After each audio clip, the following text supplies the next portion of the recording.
வெற்றி பெறும் என்ற கருத்து கணிப்புகள் பத்திரிகை செய்திகள் வந்த வண்ணமாக இருக்கிறது. நமது மாண்புமிகு முதலமைச்சர் அவர்கள் கடந்த தேர்தலில் முக்கிய ஒரு வாக்குறுதியாக தாய்மார்களுக்கு இலவச பேருந்து என்று அறிவித்தார்கள். நகர பேருந்து. கல்லூரி செல்லும் மாணவிகளுக்கு 1000 ரூபாய் ஒதுக்கி தந்தாங்க. மாசம் 1000 ரூபாய். மாணவர்களுக்கு 1000 ரூபாய் ஒதுக்கி தந்தாங்க. அதே போல இல்லம் தேடி மருத்துவம், இல்லம் தேடி கல்வி என்று எண்ணற்ற திட்டங்கள். முதல் தமிழகத்திலே மதிய உணவு திட்டத்தை கொண்டு வந்தவர் பெருந்தலைவர் காமராஜர் அவர்கள்.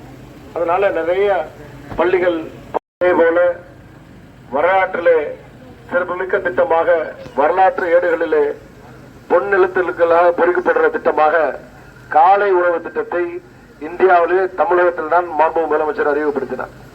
1ஆம் கிளாஸ்ல இருந்து 5ஆம் கிளாஸ் படிக்கிற பிள்ளைங்களுக்கு காலை உணவு திட்டம் 5 நாட்களும் ஊட்டச்சத்தான திட்டத்தை, உணவோடு கலந்த திட்டத்தை அறிவித்து ஒரு நாளைக்கு சராசரியா 16 இருந்து 17 லட்சம் மாணவ மாணவிகள் பயன்படுறாங்க.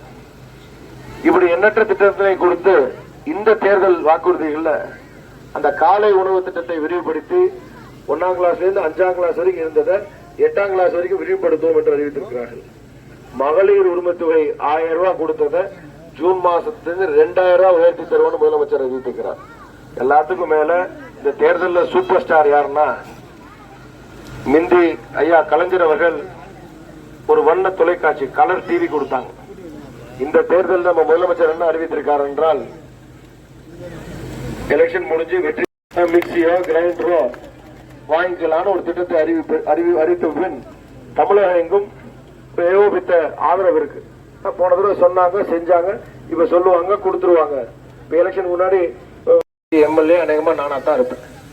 இந்த 5 வருஷத்துல வாய்ப்பு கிடைக்கும் போதெல்லாம் கையை தூக்கி எச்எம்ட கேட்கிற மாதிரி ஸ்பீக்கர் சட்டசபையில அறந்தாங்கி சார்ந்த கோரிக்கைகளை வச்சிருக்கேன்.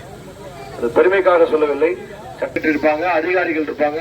எம்எல்ஏ கேட்டாரு, இந்த ரோடு என்ன ஆச்சு, இந்த ஸ்கூல் என்ன ஆச்சு, இந்த பாலம் என்ன ஆச்சுன்னு அங்கேருந்து வந்து கீழே ஆரை வரைக்கும் கேட்டு விசாரிப்பாங்க. இப்படி எண்ணற்ற கேள்விகளும் கோரிக்கைகளும் சட்டமன்றத்தில் வைத்திருக்கின்றேன். ஏன் எனக்கே நேரம் முடிஞ்சு போனாலும் பக்கத்துல யாராவது காங்கிரஸ் எம்எல்ஏ இருந்தா அவங்களுக்கு எழுதி கொடுத்து அறந்தாங்கி சம்பந்தமா கோரிக்கை வைக்க சொல்லிருக்கேன். அதெல்லாம் சட்ட டிவி எல்லாம் வந்திருக்கும், பார்த்தவங்க பார்த்திருப்பீங்க. சொல்ல காரணம், இப்படி வைத்த கோரிக்கையின் விளைவால் நிறைய திட்டங்கள் அறந்தாங்கி வந்திருக்கு. நேரத்தின் அருமைகளில் 1-2 முத்தாய்ப்பாக சொல்ல வேண்டும் என்றால், அறந்தாங்கி நகரத்துல போங்கன்னு சொல்லுவாங்க இல்லையா? பெரும்பான்மை மக்கள் அங்கதான் ஆட வேண்டிய சூழல் இருந்தது. நான் சட்டசபையில பொறுப்பேற்று முதல் கன்னி பேச்சில் வைத்த கோரிக்கை, அறந்தாங்கில இருக்கிற மருத்துவமனை வட்டார மருத்துவமனையாக இருந்தது. அது மாவட்டத்தின் தலைமை மருத்துவமனையாக தர உயர்த்த வேண்டும் என்று கோரிக்கை வைத்திருந்தேன்.